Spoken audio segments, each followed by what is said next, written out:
That's your material. We start by placing 5 blocks, a temporary block, surround it with dirt, remove the temporary block, place a water, and on the top half place a slab. Then continue with 3 more building blocks in each direction and then make a square from that. After you do it, you have to surround the edges with more building blocks. In the middle of one side, leave an empty block. Then we have to make another same layer. You can use the same material, but I will use glass, like that. Continue by placing 4 blocks in that direction, 1 in that side and 1 in the other side, and then surround it with more building blocks. And here we have to place beds. Then continue with another layer in the same pattern, so we get that. We need to break that block and place a trapdoor. Continue with 2 temporary blocks, place another trapdoor, remove the temporary blocks and open the trapdoor. To be sure that nothing spawns here, you can place torches on the wall, mostly place it in the corners. Continue with a composter in the middle,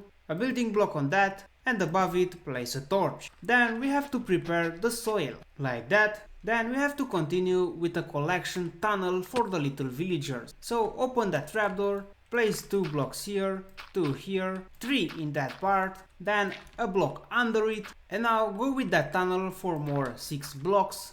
Place a block down, continue with 7 blocks, at the second time place a block and then continue with 8 blocks. In the side of that thing you have to continue with a 2 block high wall and you will have to close it with a little roof. After you make the tube, go here up and here down under the open trapdoor we have to place a water. Jump into the water to test the system if you go to the end of that without pressing any key. And in my case everything was okay. Then at the end of the tunnel we have to make a little box, something like a 4x4 will be perfect. And then in the corner with the tube place water, like that. Continue with another layer, I will do it with glass but you can use any building block and make another layer of the same thing.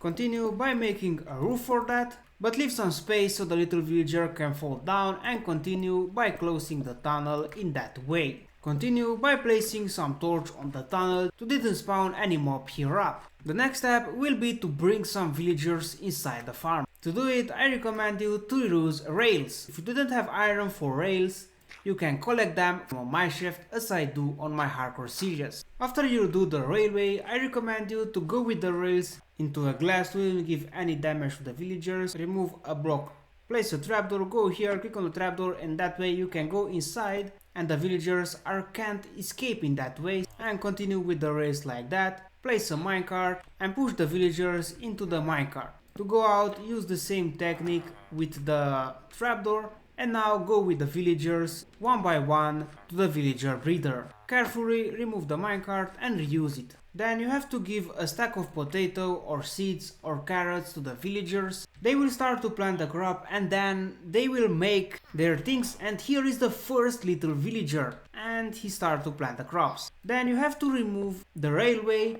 and make sure that you didn't have any way where the zombies can go inside to your villager breeder, and the little villager will arrive here in that box. After you have some villagers in that little storage box, continue by placing some building blocks here, then rails on that and the rail here. Make sure that here you have a solid block, so here don't place glass. A plank is perfect. Then place the minecart on the rails and you need to push the minecart in that direction, and you took a villager into the minecart. Then go here and push it everywhere you want to go with the villager. Click here